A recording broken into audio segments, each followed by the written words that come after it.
Okay, so I was contemplating if I should make this video or not, but I'm just going to go ahead and do it. I'm about to head out to the UPS store and I'm going to return this. Now this is DJI Flip. I purchased this about maybe a week ago and I never even opened it.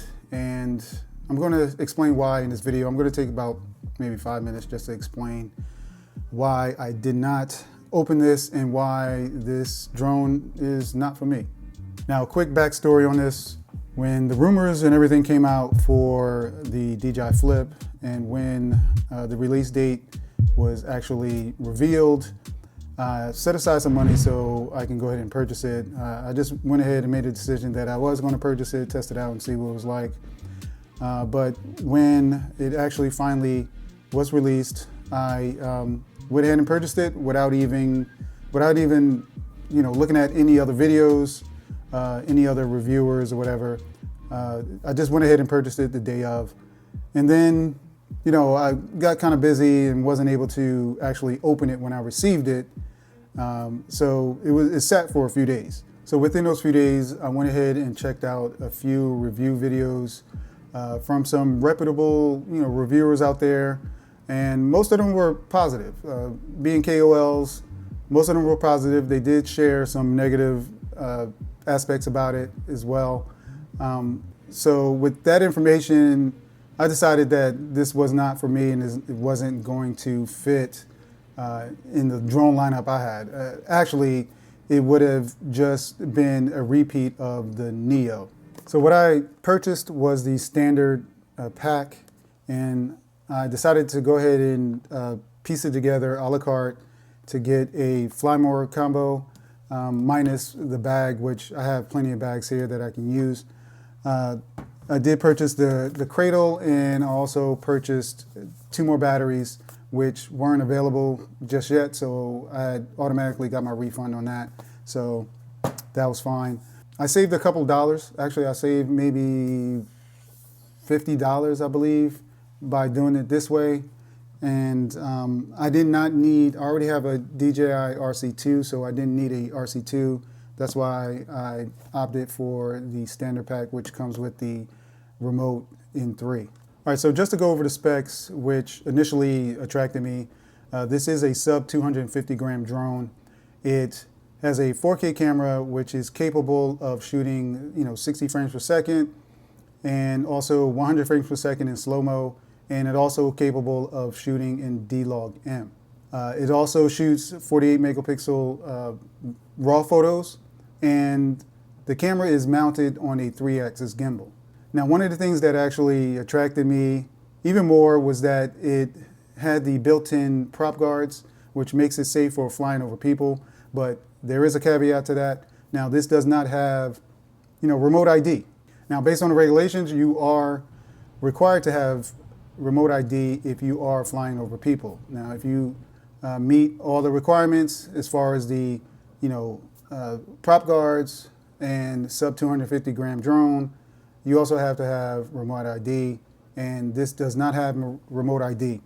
Now, you can purchase a remote ID module. However, that would put you over the 250 gram limit. So basically, you're out of luck either way. So where this fits in my fleet of drones, I don't have too many drones. I don't actually purchase any of the expensive drones. I have more of the mini drones and some FPV drones. So I have the Mini 4 Pro, the Mini 3 Pro, I have the Neo, also have the Avata 1, the Avata 2, and I also have old school Air 2S, which is still flying. And I also have a FPV quad that I purchased a little while ago as well. So I think this would have fit somewhere in between the Neo and the Mini 4 Pro or the Mini 3 Pro. But based on the features and the specs, this is basically a Neo with a better camera. Now, don't get me wrong, the images that I've seen from this camera have looked pretty good, basically on par with the Mini 4 Pro. However, I have the Mini 4 Pro, and if I wanted to get some nice footage, I can just use that.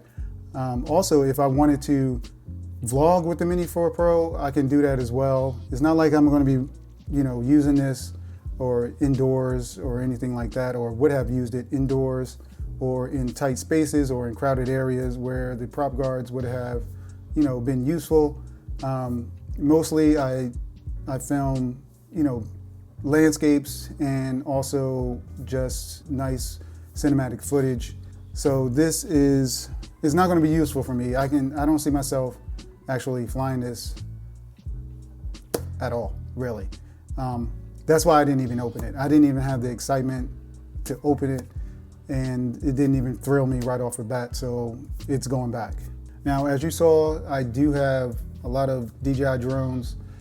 Besides the FPV quad that I purchased, the iFlight, which is very good as well. But DJI has, they're the leader in the industry, and they do have the most reliable drones that actually work when you want them to work. I wouldn't call myself a fanboy, but basically, I don't want to waste any time with any drones that, are going to fail me when I actually need them the most. So with that said, I think the DJI drone is a good beginner drone, but I do think it's kind of redundant. It doesn't make any sense to me. However, it is a good beginner drone, just like the DJI Neo. I think time would have been better spent engineering more features on the DJI Neo. The DJI Neo is a drone that's, I think, 139 grams, which has a lot of room for improvement, to add more features, to add more equipment on it or whatever, maybe put a bigger camera on there and a bigger and better camera. I think that the DJI Neo is better suited for me. Also, the DJI Neo has the same features as the Flip, but it has one more thing that the Flip doesn't. You can vlog with it. You can also fly at FPV in manual mode, which makes it a lot more fun. So if you enjoyed this video and found it useful, please give it a thumbs up. If you have any questions, any comments, please don't forget to leave them down below in the comment section. And also, if you are new here, if you found your way here by searching, DJI Flip, please take a look around on the channel. If you enjoy what you see, consider subscribing to the channel and hitting that notification bell for future content. And I'll see you on the next video. Peace.